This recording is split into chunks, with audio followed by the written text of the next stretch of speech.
Passion. Passion. Passion. Passion. Passion.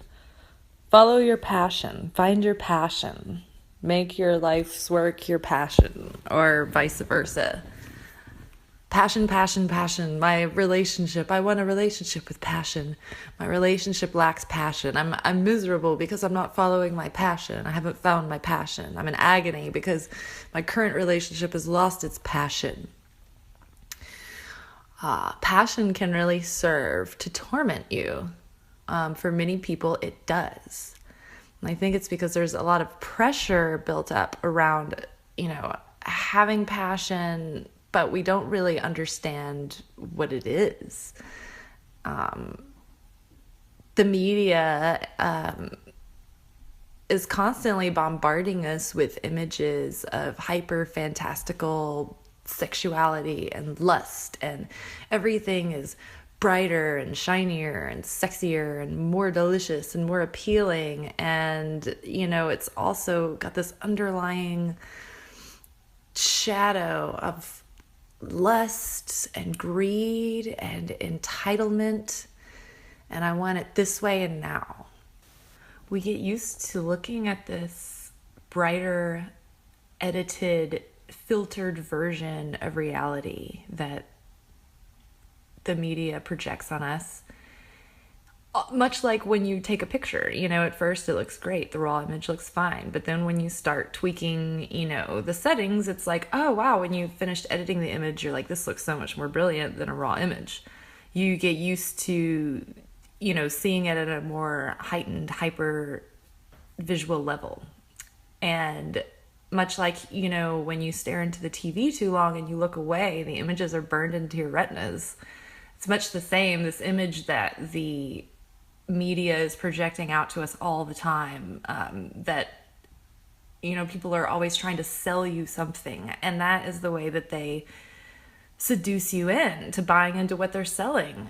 They convince you that it's something that you need, something that'll be more fulfilling.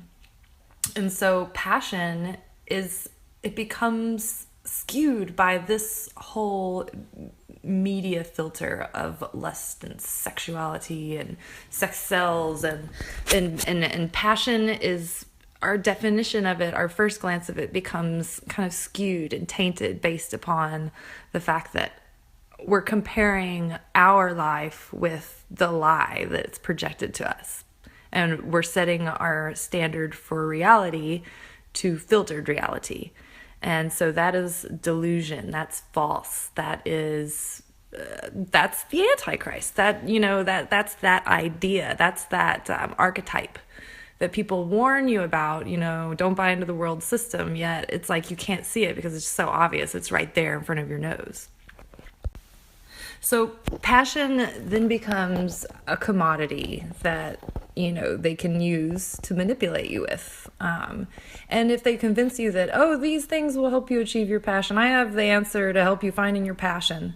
This is a test that will reveal your passion. If you do this or do that or buy this or buy that, you'll have passion again. Throw out that person, find a new person, your passion will come back. But the reality is that passion is something that you cultivate like a virtue. It's something that you have to practice. It's a way of being. It's not something that you have or don't have. So if you sit around passively waiting for passion to show up in your life, or you think that it's outside of you, or that it's going to come with something as a symptom, or all of a sudden passion is going to come visit you and you're going to have all this motivation, then you're mistaken, because passion only comes when you cultivate and practice the spiritual disciplines that produce that.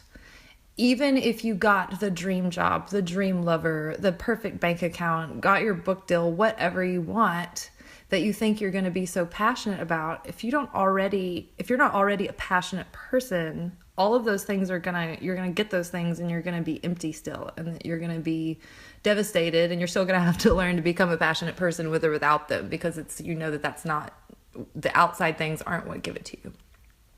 So passion is a practice. And I think that people put too much pressure on the word passion. I think that maybe we should just lighten up and think of it more as, joy, cultivate peace, cultivate delight, do things that you love and make you feel blissful. Avoid dreadful negative quagmires.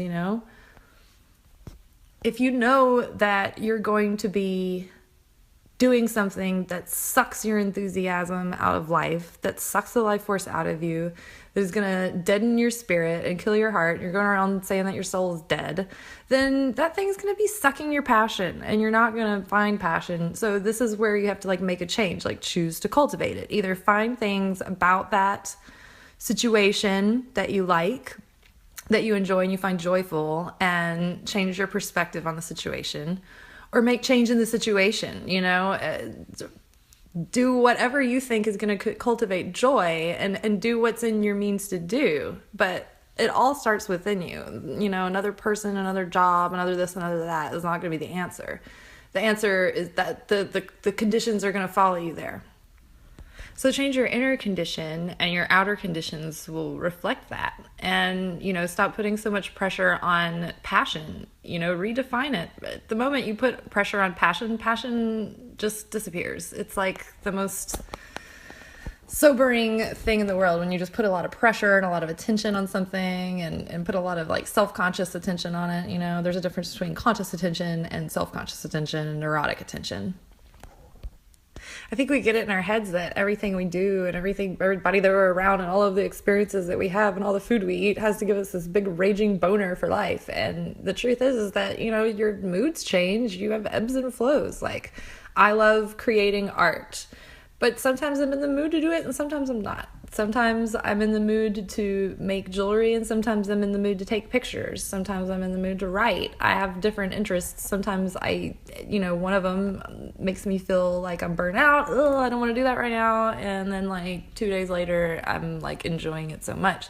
So I think a way that you can kind of see the evidence of passion is that it's something that you just keep coming back to.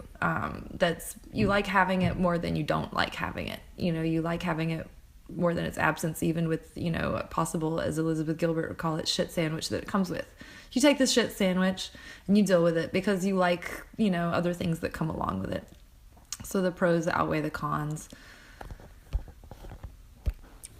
Fun fact, I am passionate about dictionaries, the real ones that you have in your hands, and they're made of paper they maybe even have a hardback. So I am actually holding a dictionary right now. It's a Webster's dictionary from 1962.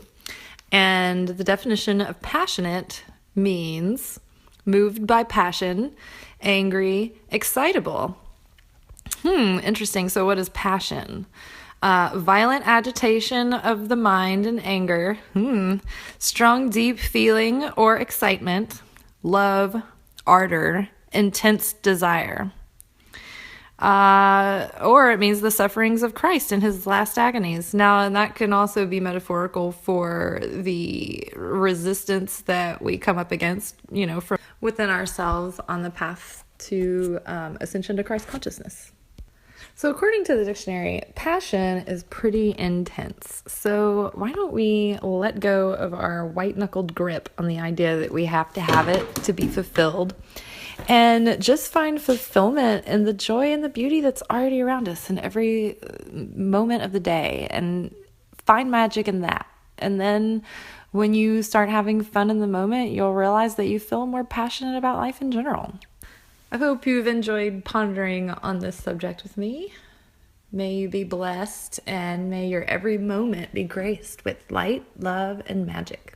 Peace.